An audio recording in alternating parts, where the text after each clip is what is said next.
to another live lesson. Muito bem-vindo a mais uma aula ao vivo por aqui, onde nós estamos falando sobre o livro The Mountain Is You. Livro super interessante, com conteúdo muito bom. E hoje nós estamos na parte 12 desse processo. So let's go. Vamos nessa. Na última aula nós paramos na página 77 do livro e hoje nós vamos dar continuidade a partir desse ponto. A página 77 foi essa daqui, olha. Vou aumentar aqui a tela um pouquinho. Deixa eu ver se eu aumentar assim mais. Demais, né? Só consertar aqui então. Vai ficar melhor.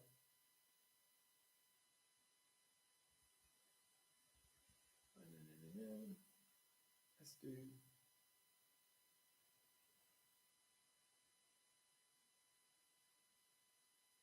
Ok.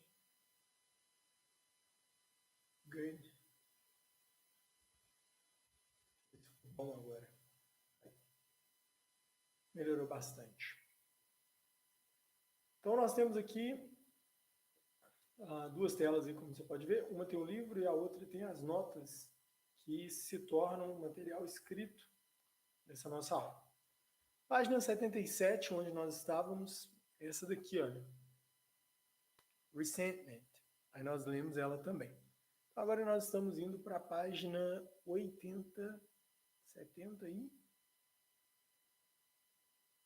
Resentment. What? Vamos começar da página 77, nós leremos sobre o resentment, faltando um trecho, daremos continuidade dali. Let's go! So, let's go. Part 12. Então fala bem assim, olha. When we resent people, it is often because they did not live up to the expectation of them that we had in our minds. Ou seja, quando a gente vive nesse estado de resentment, ser ressentido, porque a gente tem uma expectativa sobre a pessoa na nossa cabeça que não se encontra com a expectativa do que a pessoa realmente é. So resentment, in some ways, is like a projected regret. Instead of trying to show us what we should change, it seems to have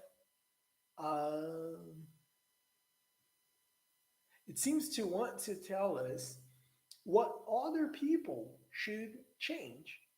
However, other people are under no obligation to live up to our ideas of them. In fact, our only problem is that we have an unrealistic expectation that someone was meant to be exactly what we think they should or love us exactly as we imagined they would. Ou seja, ninguém tem que viver do jeito que a gente imaginou que a pessoa viveria, ou ninguém deve nos amar da forma que a gente imaginou que aquela pessoa deveria. Basicamente, esse é o ponto do resentment. When we are faced with resentment, what we instead must do is reinvent our image of those around us or those we have perceived as having wronged us. Other people are not here to love us perfectly. They're here to teach us lessons, to show us how to love them and ourselves better. Em outras palavras, quando a gente encara o resentment, a gente deveria, ao invés de colocar a culpa na pessoa e achar que a pessoa está errada, a gente deveria pensar sobre o que a gente pode aprender com essa situação e desenvolver, porque ninguém está aqui na vida com a obrigação de te amar perfeitamente, mas de te ensinar a como amar ela melhor e como se amar melhor também. When we release the ideas we have about who they should be, we can see them for who they are and the role they are meant to play in our lives. Instead of focusing on how they should change, we can focus instead on what we can learn. That's amazing. So focus on what you can learn, not on what people should change. Essa é a lição desse parágrafo. Quando alguma coisa não for do jeito que você imaginou aí na sua mente, ao invés de tentar mudar outra pessoa, tenta observar o que você pode aprender com essa situação. So let me just take a screenshot. Okay, so let's continue. Page 78, regret. Regret é de arrependimento. Então, nessa página, esse é o assunto que nós trataremos. Regret. Regret. Regret, much like jealousy, regret regret is also another way that we show ourselves uh, not what we wish we could have done in the past, but what we absolutely need to create going forward. So we focus on regret as if it was about the past, but what she's saying is regret is about the future. Então, o arrependimento não tem a ver com o passado, mas tem a ver com o futuro, com o que você vai fazer daqui para frente. The truth is that most people regret what they did not do more than they ever regret what they did. This isn't a coincidence. Regret isn't actually trying to just make us feel bad that we didn't live up to our own expectations. It is trying to motivate us to live up to them going forward. It is trying to show us what it is absolutely imperative to change in the future and what we really care about or experiencing before we die. Didn't travel when you were young? Regret is showing you that you should do it now. Didn't look as nice as you wanted to? Regret is showing you that you should try harder. Made choices that didn't reflect your best self? Regret is showing you that you should make different ones now. Didn't love someone while you had them?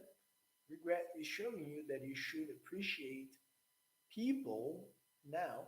Então, o arrependimento ele vai ter essa função, segundo o livro, de te mostrar o que você pode fazer de agora para frente, de onde que você está adiante. So let's see what else. Chronic fear, still on page 78. Chronic fear. Seria um medo crônico. Chronic fear. Page 78 still. When we cannot stop returning to fearful thoughts, it is not always because there is an actual threat in front of us. Often, it is because our internal response system are underdeveloped or sidelined by trauma. When we are in a state of fearful thinking, it doesn't matter what we're afraid of. The thought process follows us from problem to problem. Often, there is a metaphor encoded within it. For example, we may be afraid of an ultimate loss of control or some external force coming in and unraveling our progress. Regardless, chronic fearful thinking often comes back down to feeling the need to focus our energy and attention on a potential threat so we can protect ourselves from it. We imagine that if we are worried, anxious, or angry about it, it will remain within our awareness and therefore cannot surprise us. We can't retain some control over it. The very act of holding these fearful thoughts within our minds is exactly how the fear is controlling us in the first place. It is derailing our lives right now because we are channeling our energy into something that is outside of our control, as opposed to using it for everything that's actually within our control. The habits, actions, and behaviors that we would actually move our lives forward. In this sense, we what we're afraid of is really a projection of what's already happening. The only true way to get over chronic fear is actually to get through it. Instead of trying to battle, resist, or avoid what we cannot control, we can learn to simply shrug and say, if that happens, it happens. The second we're able to shrug, laugh, and even just throw our hands up and say, whatever you will be, whatever, you'll be fine. We instantly take back all of our power. Antes de dar continuidade, a gente está pulando agora, já pulamos, né? Fechamos a página 79. Mas é que estou falando basicamente que esse medo crônico ele só pode ser vencido, só pode ser lutado se a gente é, se a gente tomar controle do que a gente tem controle. Então só funciona se a gente tentar exercer o controle que a gente tem sobre os nossos pensamentos, sobre as nossas coisas.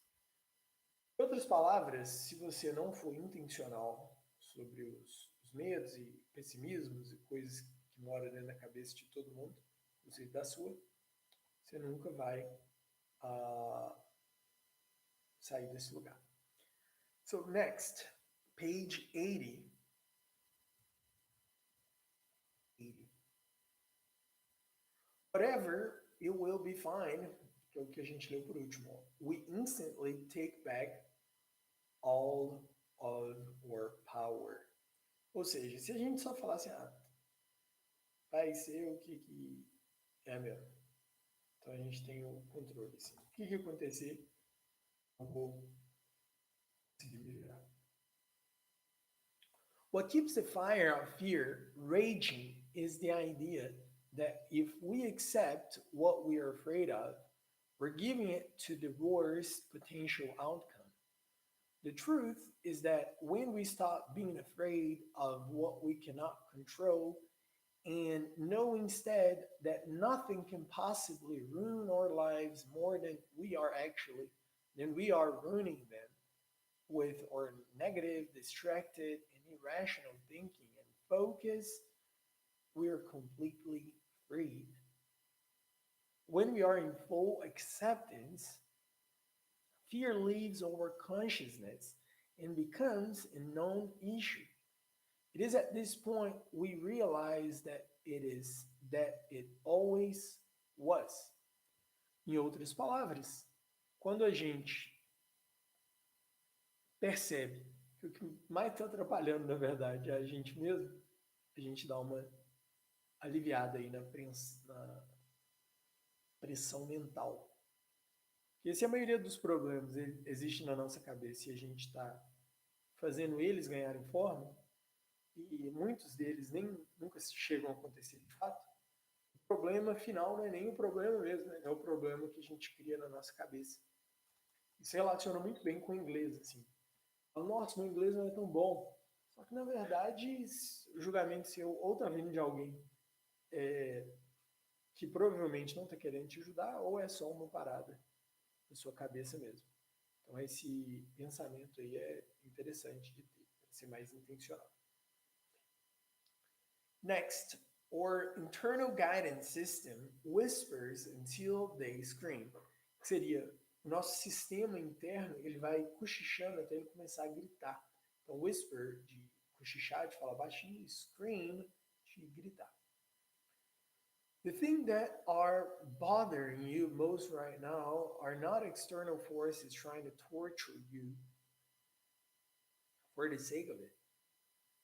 They are your own mind identifying what in your life can be fixed, changed, and transformed.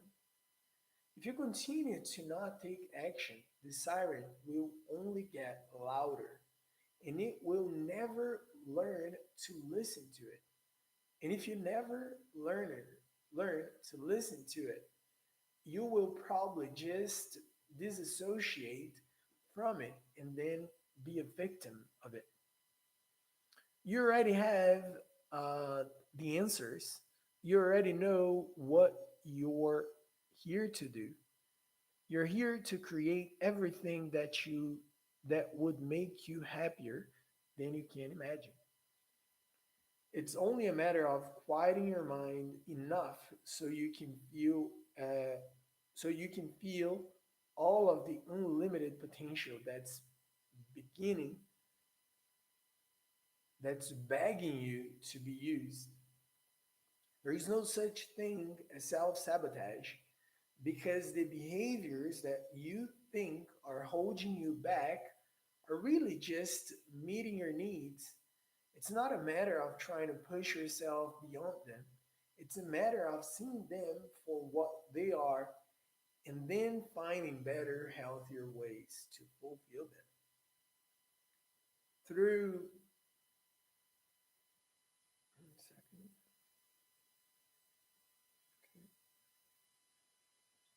Though we live in an age where people tend to tell us that we should be entirely self sufficient and to want or need another person's presence, validation, or company is a sign of self insufficiency, that is not an accurate portrait of what it means to be human. And it severely overlooks the reality of human nature and connections. Though many people are codependent and lean far too heavily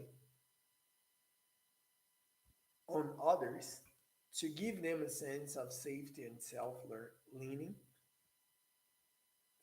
safety and self, leaning too far on the other way, where you believe that you don't need anyone or anything and that you can do everything yourself, is not healthy either. They're only two they're only two opposite manifestations of the same ones, which are mistrust and the inability to connect. Your need to feel validated is valid. Your need to feel the presence of another person is valid. Your need to feel wanted is valid. Your need to feel secure is valid. Often, the first reason we start neglecting our essential needs is because we think we are weak for having them. We only believe this because when we were young, we didn't have to rely almost entirely on others to meet our essential needs. Eventually, this fails us because another person cannot fulfill us entirely, nor are they responsible for it. As we grow up, we learn self sufficiency.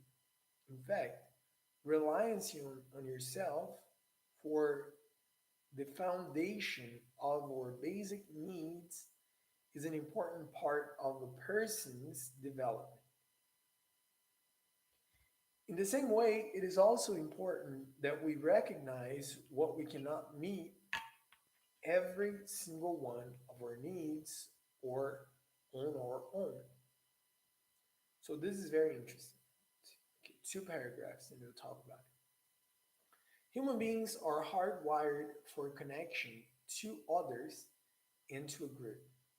This is why we exist in subset, like communities and families, and generally feel happiest and most fulfilled when we are doing things that serve the greater good. This is a fundamental and healthy part of who we are, and it is not a sign of weakness. In other cases, your need to feel financially secure is healthy. It is not always a product of you being greedy or in ill intention. You need to be validated for the work that you do is healthy, and it is not always a product of your being vain. You need to live in a space, in area that you enjoy being is healthy. And it is not always a product of you being ungrateful for what you have. Nice. Em outras palavras, a gente pode ser é, intencional com relação a. Just copy this. Não sei.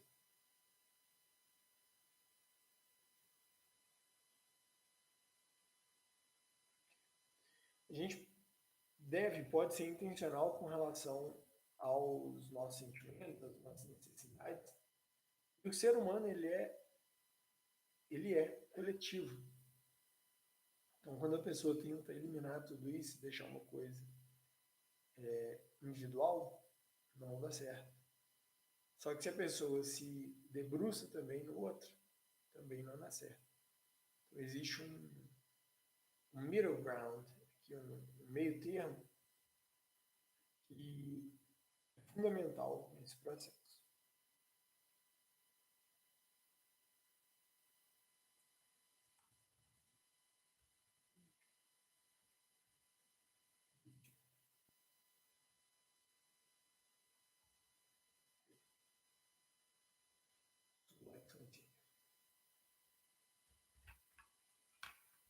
Now we're on page 83.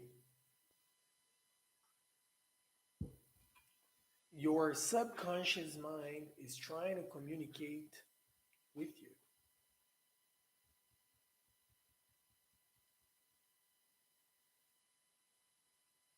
Seria assim, a sua mente subconsciente está tentando comunicar com você. Let's see what's up.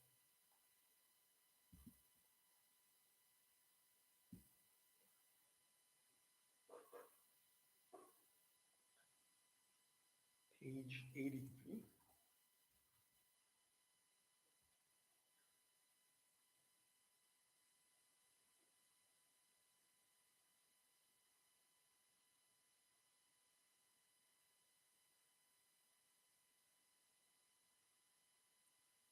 There we go. Your subconscious mind is trying to communicate with you.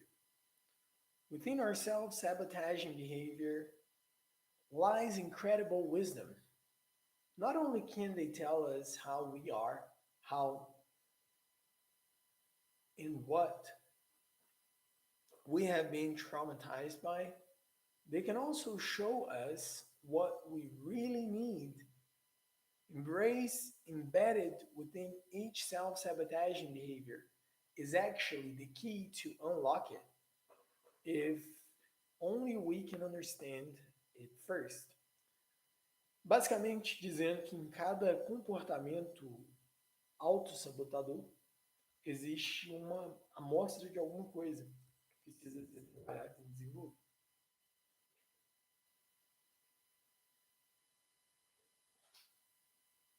These are a few brief examples of how your subconscious mind might be trying to communicate with you through your behaviors.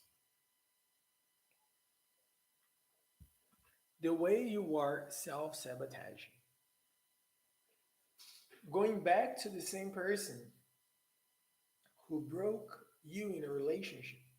This could be a platonic friend, but is most commonly a former romantic partner.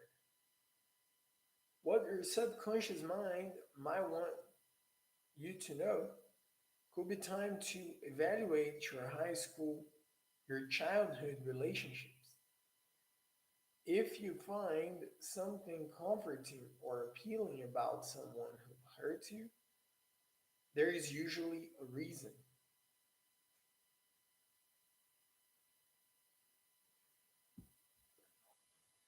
So, a forma como você está self-sabotaging, that's kind of crazy. The way you are self-sabotaging, attracting people who are too broken to commit in a real way. What your subconscious mind might want to tell, might want, what your subconscious mind might want you to know.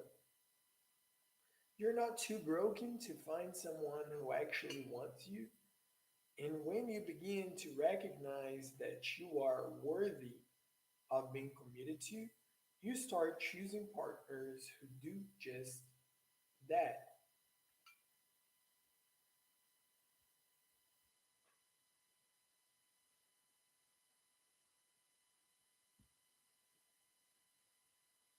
All right. Next, the way you are self sabotaging, feeling unhappy even if nothing is wrong and really you've gotten everything you've wanted in life. What your subconscious mind might want you to know. You're probably expecting outside things to make you feel good rather than relying on changing how you think and what you focus on. No outward accomplishment is going to give you a true and lasting sense of inner peace. And your discomfort, despite your accomplishments, is calling your attention to that. All right? Pretty cool. Next, number, all right, just started raining.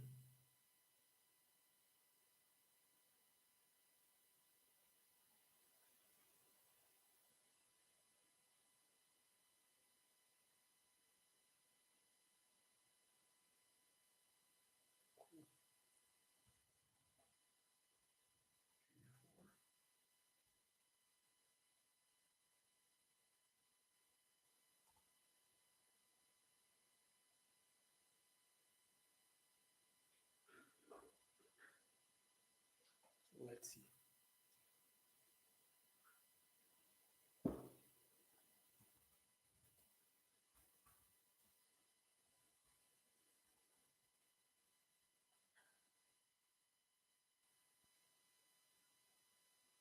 So that's where we are. The way you are self sabotaging, pushing people away.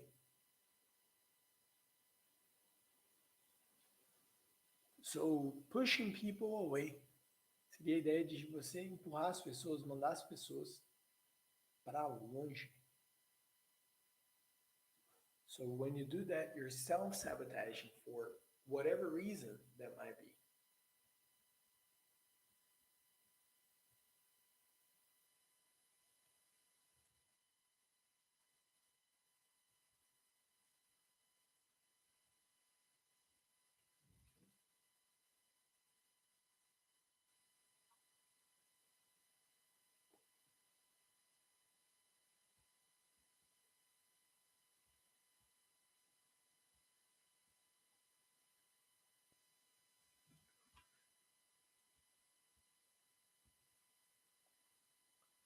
What your subconscious mind might want you to know. You want people to love and accept you so much that the stress of it makes that the stress of it all makes you isolate yourself from the pain, effectively creating the reality you're trying to avoid. Alternatively, needing solitude too often usually means there is a discrepancy between who you pretend to be and who you actually are.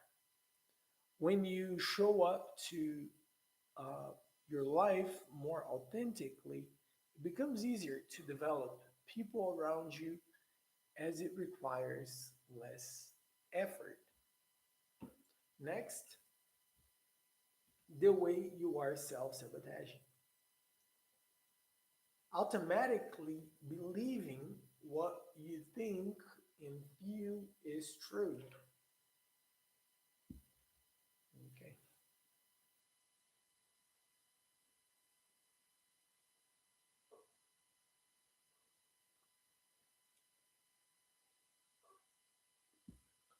What your subconscious mind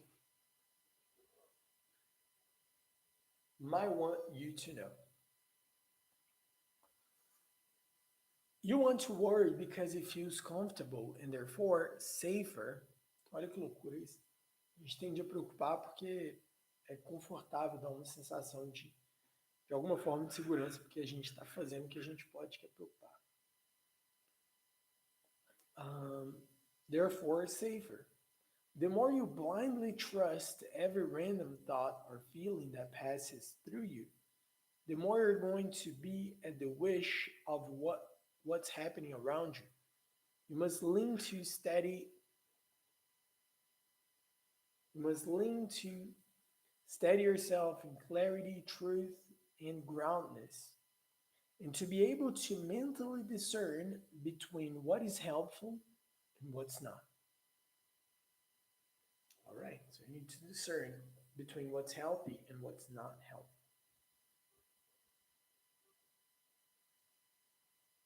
That's page 85.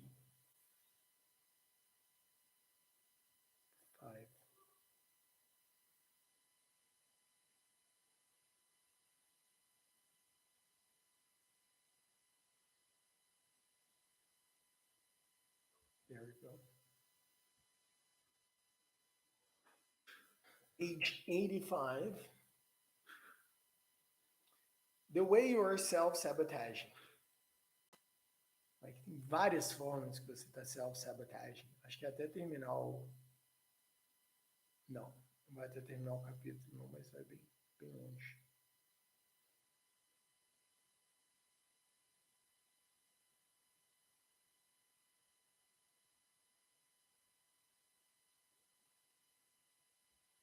Okay, so let's close up today on chapter 3. We're on page 85. We're going to read all the way through page 101. You ready? You better be, because it's going to be a crazy journey. So let's go. Vamos lá. Eu vou precisar de pegar mais água eventualmente. Maybe, let's see. Então, vamos lá. So, dynamic reading mode on. Let's go. What is not? The way you're self sabotaging, eating poorly when you don't want to. What your subconscious mind might want you to know. You're doing too much, or you're not giving yourself enough rest and nourishment. You're being too extreme. This is why your body is requiring you that you continue to fuel it. Alternatively, it could be that you are emotionally hungry. And because you're not giving yourself the true experiences you crave, you're satisfying your hunger another way. The way you're self sabotaging, not doing the work you know would help move your career forward. What is what your subconscious mind might want you to know? You might be you might not be as clear as you think you are on what you want to be doing. If it isn't flowing, there is a reason. Instead of trying to push yourself, instead of trying to push through and continue hitting the same wall over and over again, take a step back. Maybe it's time to regroup, re-strategize, or seriously think about why you're trying to take the steps you are. something needs to change, and it's probably not just your motivation. The way you're self-sabotaging, overworking, what your subconscious mind might want you to know. You do not have to prove, you do not have to prove your value. You do, however, have to stop running from the discomfort of being alone with your feelings, which is very often the reason that people overwork. There is a difference. There is a difference between being passionately committed to something and feeling obligated to outperform everyone else. One is healthy, the other is not. The way you're self sabotaging, caring too much about what other people think. What your subconscious mind might want you to know. You're not as happy as you think you are. The happier you are with something, the less you need other people to be. Instead of wondering whether or not someone else will think you are enough, stop and ask yourself, is my life enough for me? What do you really feel about your life when you aren't looking at it through the eyes of others?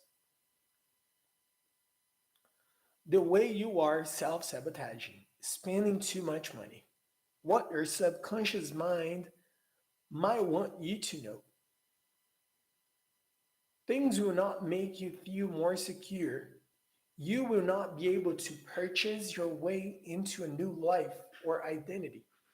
If you are overspending or spending outside of your means on a regular basis to the point that it is detrimental to you, you need to look at what functions buying or shopping serves. Is it a distraction, a replacement for a hobby, or an addiction to the feeling of being renewed in some way? Determine what your needs really are and then go from there. The way you are self sabotaging, dwelling on past relationships or continually checking up on exes, what your subconscious mind might want you to know. This relationship affected you more than you were letting yourself believe. The ending hurt you more than you acknowledged, and you need to process that. Your continued interest in this person means there is something about the relationship that is still unresolved. And it is probably some kind of closure or acceptance that you need to find for yourself. The way you're self sabotaging. Choosing friends who always make you feel like you're in competition with them. What your subconscious mind might want you to know. Wanting to feel better than people is not a replacement for needing to feel connected to them, but that's often how we use it. We do it not because we actually want to be superior, but because we want to seem valuable or valued. What we want is authentic connection and to feel important to others. But making them feel inferior is not a way to accomplish it. The way you're self sabotaging, having self defeating thoughts that hold you back from doing what you want, what your subconscious mind might want you to know. Being mean to yourself first will not make you hurt less if other people judge or reject you, though that is why you're using this defense mechanism. Thinking the worst of yourself is a way of trying to numb yourself to what you really fear, which is that someone else could say those things about you. What you don't realize is that you're acting as your own bully and enemy by doing it to yourself. What could someone else's judgment realistically do to your life? Honestly, it could stop you from pursuing your dreams, ambitions, and personal happiness. And that's exactly what you're doing when you stay fixated on those damaging ideas.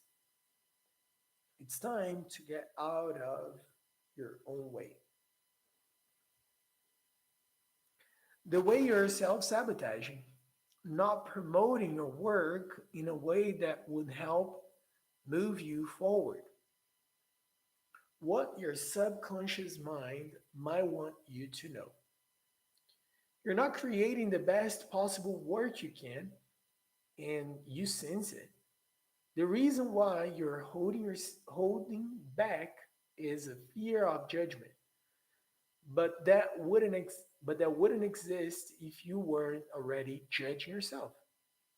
You have to create things you are proud to share, and when sharing them in a positive way that helps grow your business or career,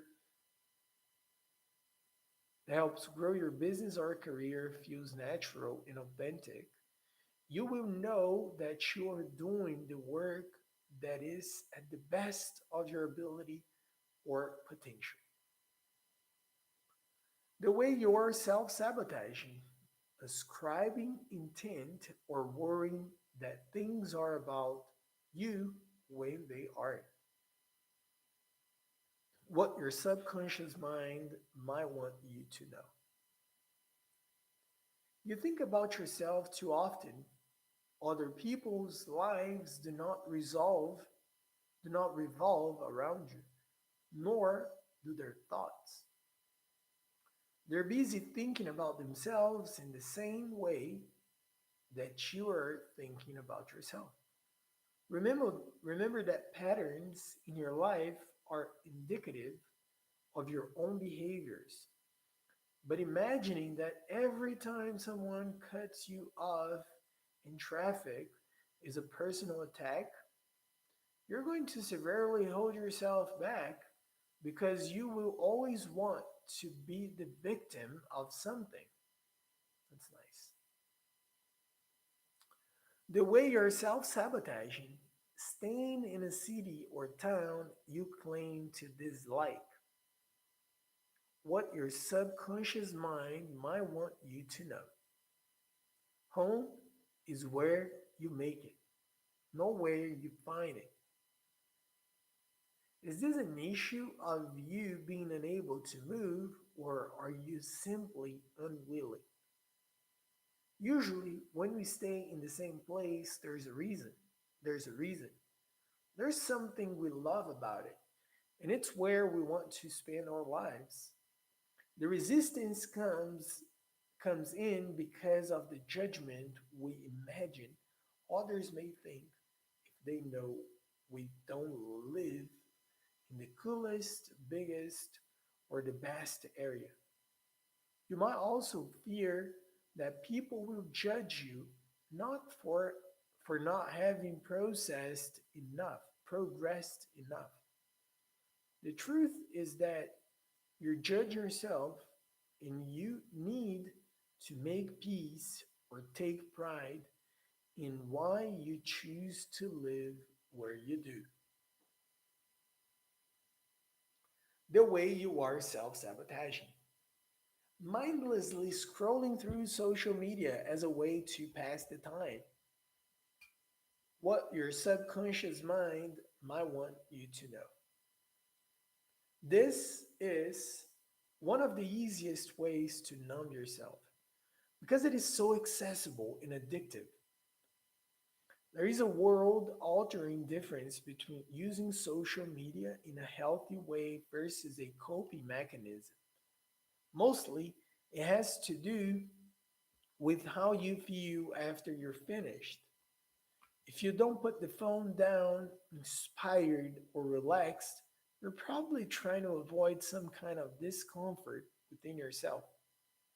The very discomfort that just might be telling you that you need to change. School.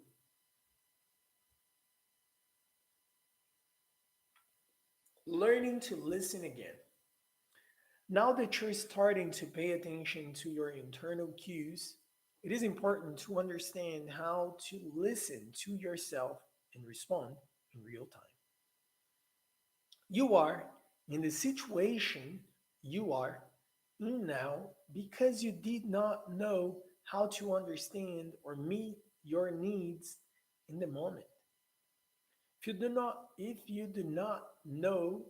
not want to constantly have to be fixing your choices and behaviors, you have to learn how to process and interpret your feelings in real time. This will be done by a process of building emotional intelligence, which will be primarily done in the next chapter. However, this is where we begin by understanding how to listen to our instincts, how to follow your gut without getting scared of the future. One of the most essential tenets of modern wisdom is the idea that deep down you know the truth about everything in your life and by extension your future. The idea is that you are an oracle unto yourself and your feelings are apertures into not only what's happening now but what's going to happen soon. We're not to blame for believing on this. There's significant amount of research that proves that interconnectedness of our brains and bodies, explaining why when we have a gut feeling or an instinct that precedes logic, it is often correct. This is because the lining of our gastrointestinal system functions as a second brain, giving how it stores a backlog of information that your conscious mind can't recall faster than your body can sense. Uh, it is this incredible skill that makes your instinct almost always correct. Your gut, though intelligent, isn't physic, psychic. What is this?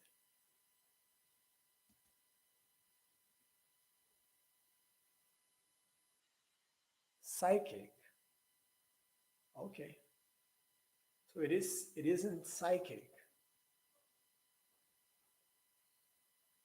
If you want to tune into yourself more, follow your heart, pursue your passion, find your soul, whatever it is, the first thing that you have to understand is that your gut instinct can not only respond to what's happening in the present. If you have an instinct about a future event, you're projecting. This is how we can start breaking down your gut feelings. Are you responding to someone who is in front of us, in front of you? Or are you responding to your idea of them in your head? Are you reacting to a situation that's playing out right now? Or are you reacting to one you imagine, assuming you know how it will go? Are you feeling regarding what's happening right now or what you hope and fear will happen in the future? Aside from what's really being able to function in the present, your gut instinct is also quiet. The little voice within is just that little. It does not scream, it does not panic, it does not pump your body with adrenaline to get your attention. It does not get angry. It is not angry. Uh, it's not the wave of clarity that outcomes you in the middle of the darkness of your darkest moments, in which something tells you it's going to be all right. It's not as bad as you think. Everything is okay. Your gut instinct functions to make things better, whereas your imagination can often make things worse. But this is often, um, but this is often confusing to people because which feelings are you instincts? Are your instincts, and what are your fears or doubts or limiting beliefs? How do we know the difference? Well, your instincts aren't actually feelings. They are responses. That's nice. If you find yourself particularly drained after spending time with someone or feeling like you don't want to see them again, that's your instinct.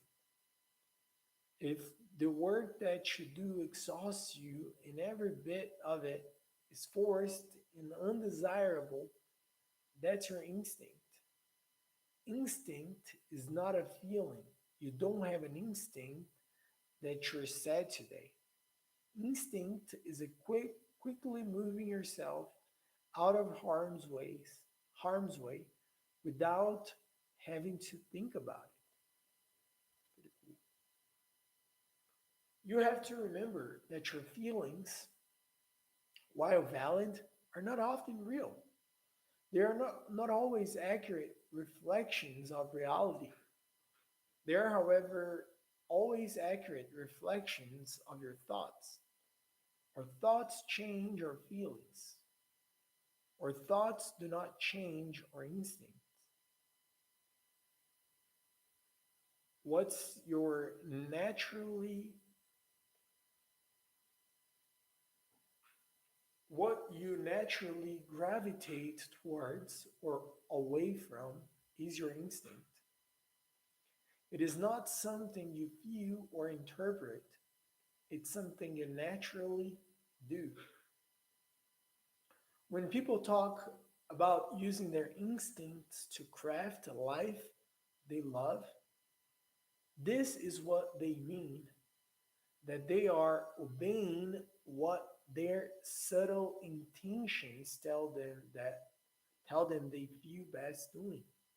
Sometimes your instinct can move you towards your art, even if it makes you uncomfortable in resisting.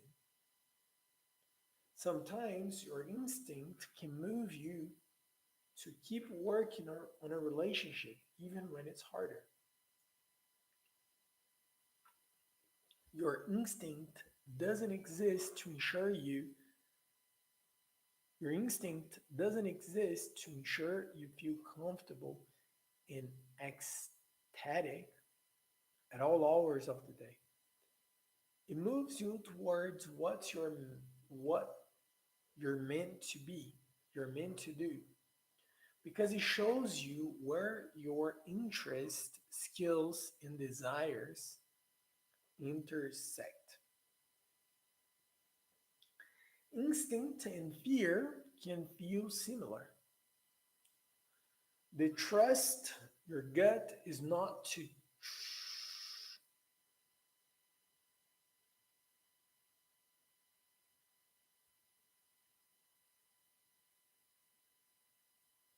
All right, sorry. So to trust your gut is not to treat it as an oracle. This is when the concept becomes so problematic. We're not only believing random feelings blindly, but also applying future meanings to them, assuming that everything we feel is actually warning us or showing us what's headed. Let's unpack why and how this life and how you can prevent it from ruining your life. Feelings do not inform you uh, of the right decisions to make. Right decisions create the right feelings. Your feelings are not limited to guide you throughout life. That is what your mind is for.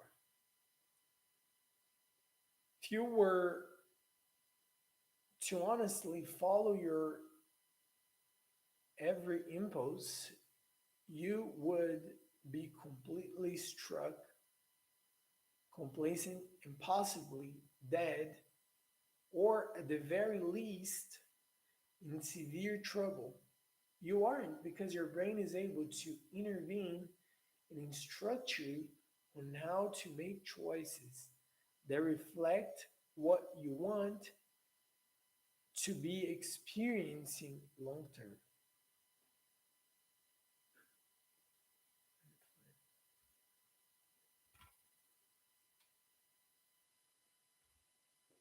All right, we're almost there.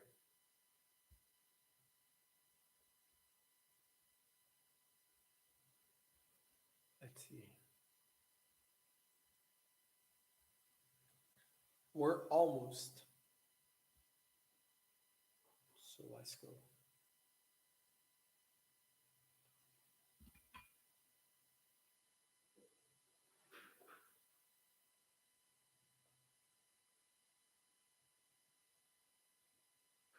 And then we stopped on long term.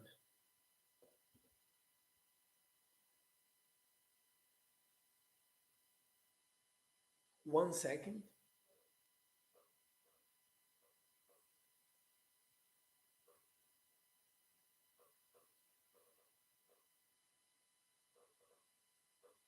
Okay.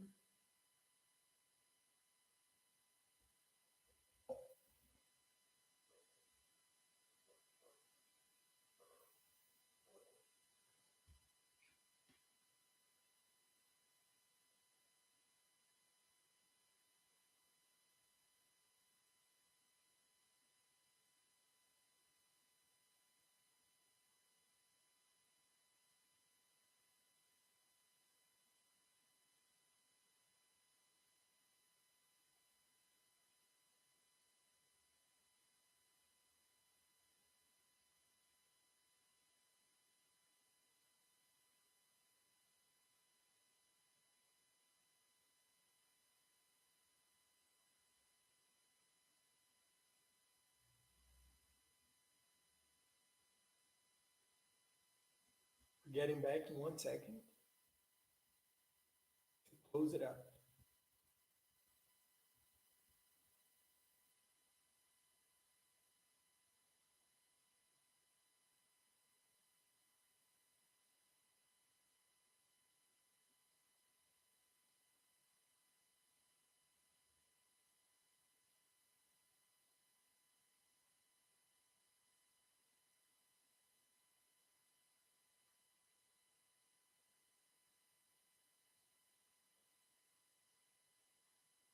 Mm,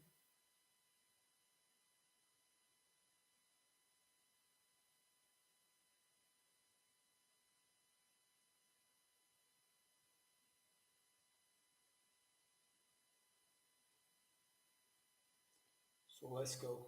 Let's close it up.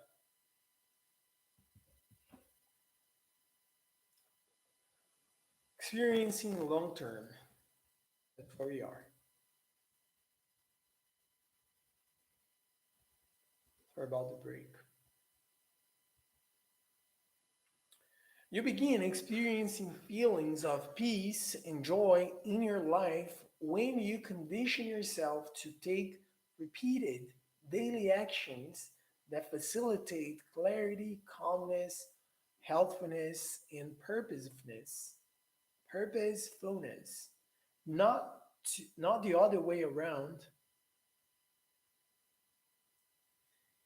If you want to master your life, you have to learn to organize your feelings, becoming aware of them, you can trace them back to the thought process that prompted them.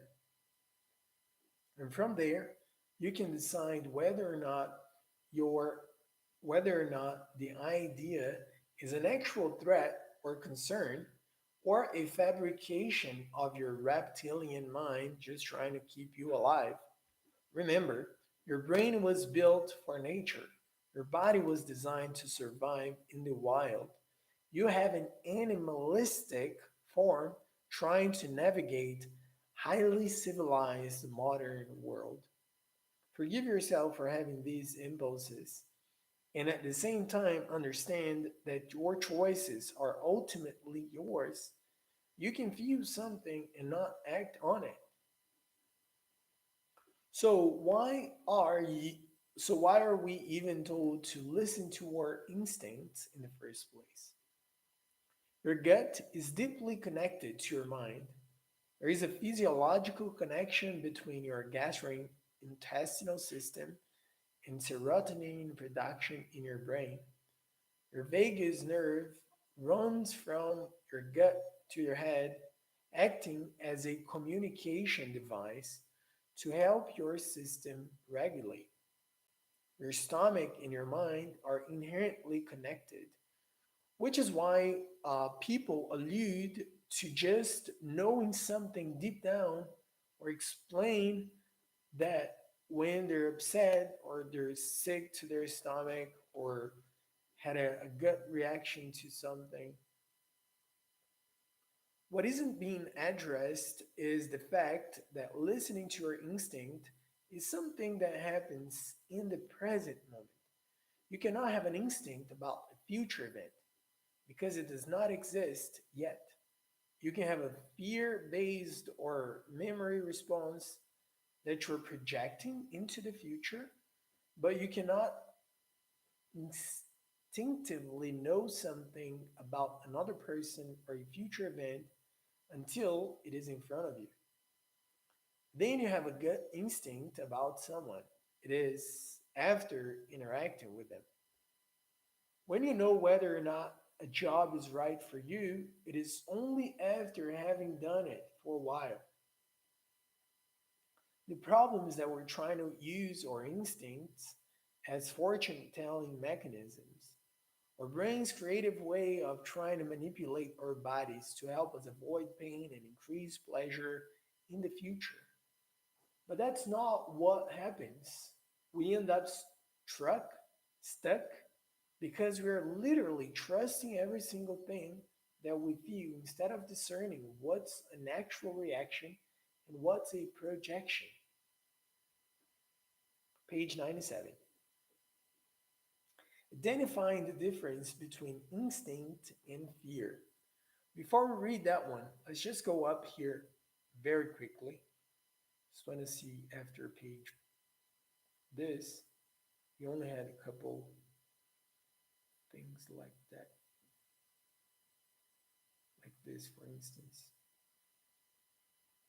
So that was page 90 to 90, like page 90. Good. Okay. Then we got this one, how to follow your gut without getting scared of the future. That's page 91.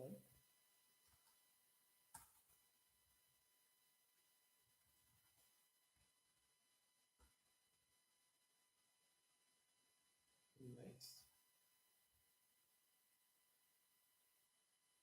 Um, then that's where we are. Page 97.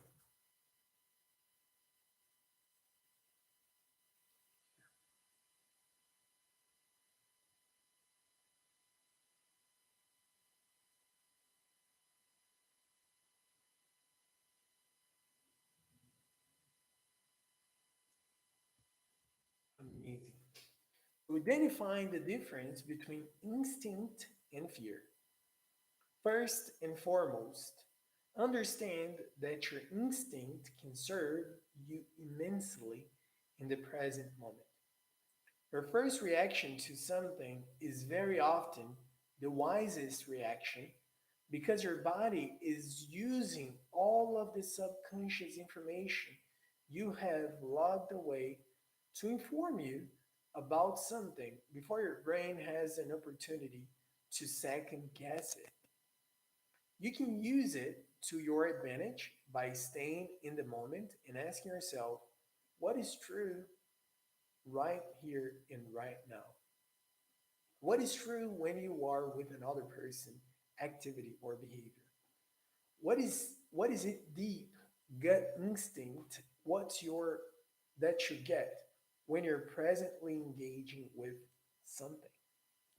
Does it differ from what you think and feel about it when you're just imagining it, making guesses about it, recalling details of it, or imagining what it will be like? Typically, those projections are fear, and your present reaction is your honest instinct. Overall, your honest gut instinct won't ever frighten you into panic. Your gut is always subtle and gentle, even if it's telling you that something isn't for you.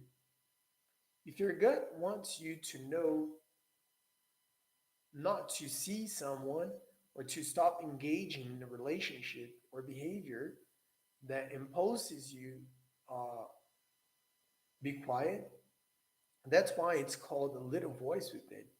So easy to miss, so easy to shout over. Intuitive nudges versus intrusive thoughts. Okay. So the author is making this comparison between our feelings about things that we have gone through and just or assumptions about things we would want to uh, we would want to guess. Intuitive nudges versus intrusive thoughts. When you start listening to yourself, you might find it hard to tell the difference between thoughts that are helpful and intuitive and thoughts that are damaging and intrusive. They both function similarly, they are immediately reactive and offer some kind of previously unseen insight, and yet they function so completely different in practice. This is how to start telling the difference between thoughts that are informed by your intuition and thoughts that are informed by fear. Intuitive thoughts are calm, intruding thoughts are hectic and fear inducing. Intuitive thoughts are rational, they make a degree of sense. Intruding thoughts are irrational and often stem from aggrandizing a situation or jumping to the worst conclusion possible. Intuitive thoughts help you in the present, they give you the information that you need to make a better informed decision. Intruding thoughts are often random and have nothing to do with what's going on in the moment. Intuitive thoughts are quiet. Intruding thoughts are loud, which makes one harder to hear than the other. Intuitive thoughts usually come to you once, maybe twice, and they induce a feeling of understanding. Intruding thoughts tend to be persistent and induce a feeling of panic. Intuitive thoughts often sound loving, while invasive thoughts sound scared. Intuitive thoughts usually come out of nowhere. Invasive thoughts are usually triggered by external stimuli. Intuitive thoughts don't need to be grab- grappled with. You have them and then you let them go.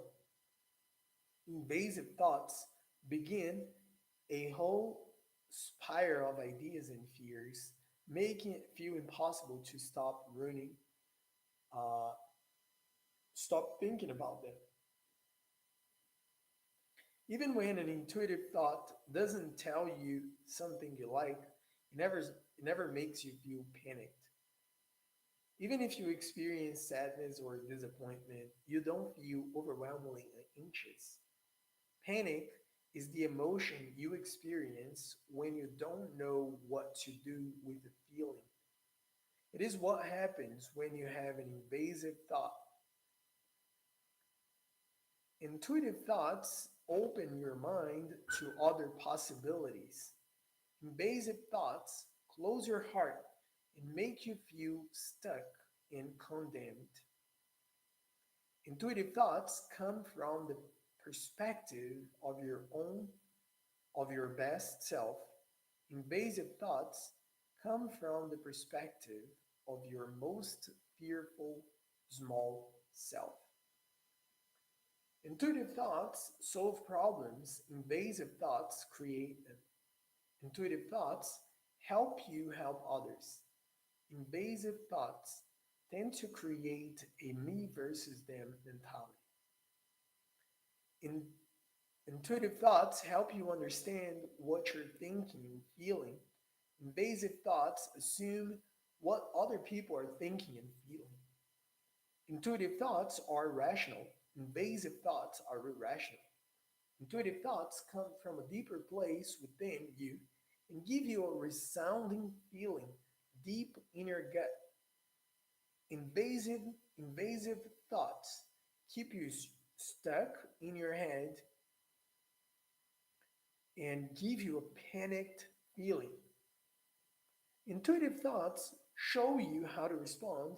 Invasive thoughts demand that you react.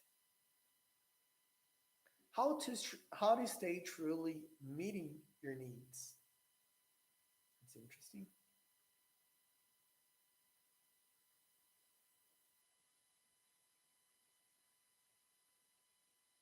Okay, nice. So that's page 101.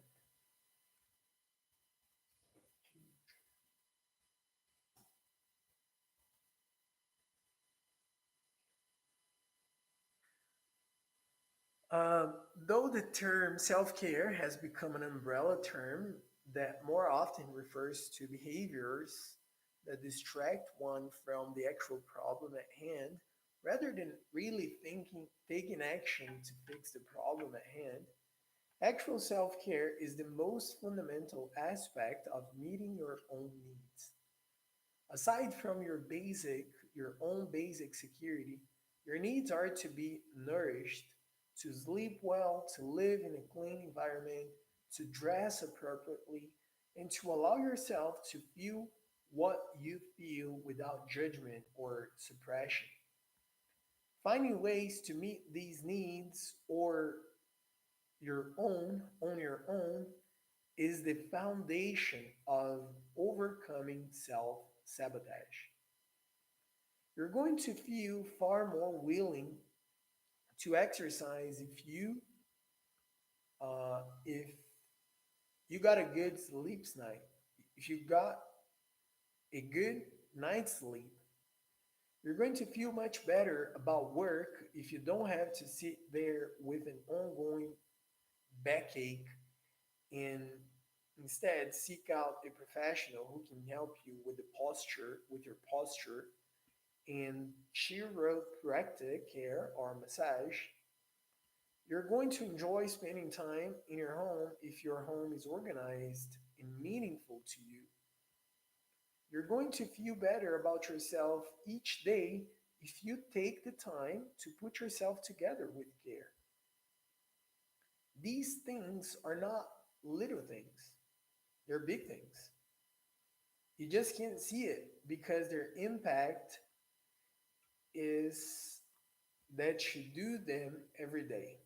You just can't see it because their impact is just can't see it because their impact is that you do them every day.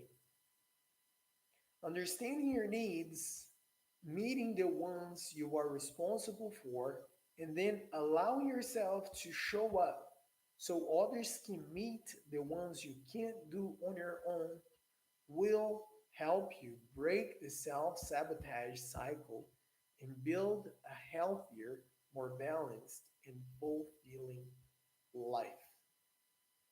That's nice. And then we get to chapter 4, building emotional intelligence. That's the next chapter. Esse capítulo ele vai da página 103, vamos ver até onde. Google.